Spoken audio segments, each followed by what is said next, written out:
ओम नमस्ते जी। आइए आज की चर्चा को प्रारंभ करते हैं। यजुर्वेद के 37वें अध्याय का 14वां मंत्र।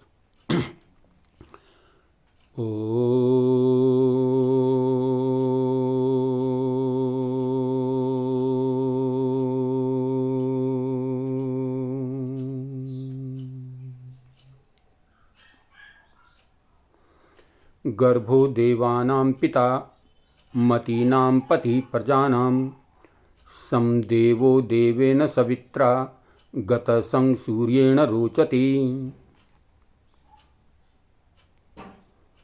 जो परमेश्वर देवानां, विद्वानों और पृथ्वी आदि 33 देवों का गर्भ की नाई उत्पत्ति स्थान, मतीनाम मननशील बुद्धिमान मनुष्यों के पिता पालक, प्रजानाम उत्पन्न हुए पदार्थों का पति रक्षक स्वामी, देवः स्वप्रकाश स्वरूप परमात्मा, सवित्रा सब संसार के प्रेरक, सूर्येण देवेन सूर्य देव के समान, सम रोचते सम्यक प्रकाश कर रहा है, उसको हे मनुष्यों समगत आप लोग सम्यक प्राप्त हो।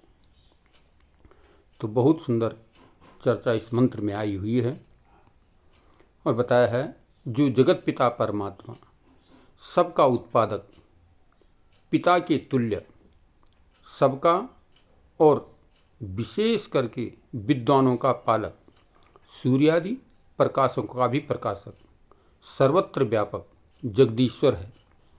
उसी पूर्ण परमात्मा को हम सब लोग सदैव प्रेम से उपासना किया करें, उसी परमात्मा की, जिससे हमारा सबका कल्याण हो।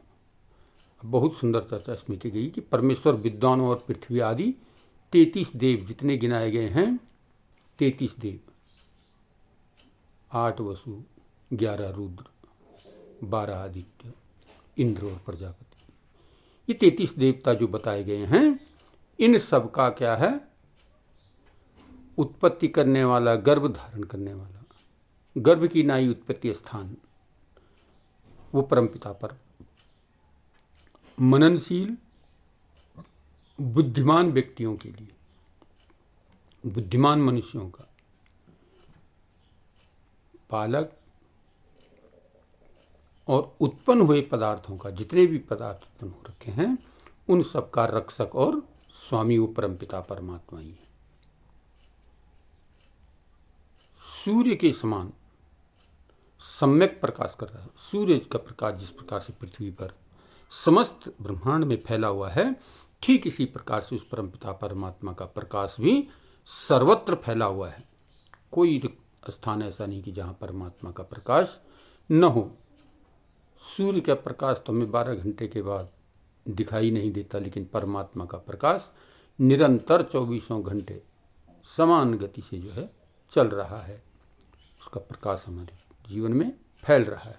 तो सम्यक प्रकाशकों का प्रकाशक परमात्मा, उसको ही हम मनुष्यों का कर्तव्य बनता है कि उसकी ही सदा हम पूर्ण रूप से उस परमात्मा की ही उपासना, प्रार्थना और याचना करें, उसकी सदा प्रेम से उसकी भक्ति करें, प्रार्थना करें, जिससे कि हम सबका कल्याण हो सके। तो बताया गया है इस संसार में जितने भी द्रव्य पदार्थ दिखाई दे रहे हैं, सबका मालिक वो परमपिता परमात्मा ही है।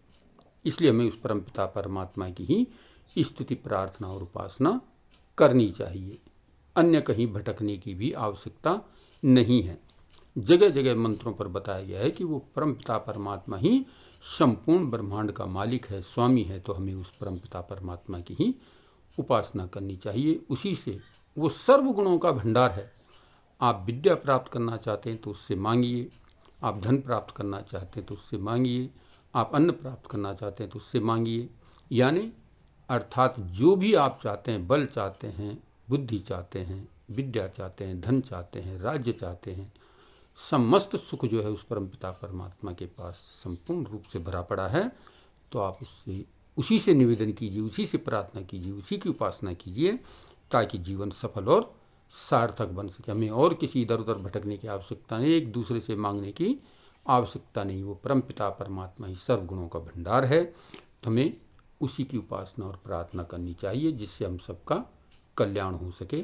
तो आइए आज की चर्चा को यहीं पर विराम करते हैं। ओम शांति।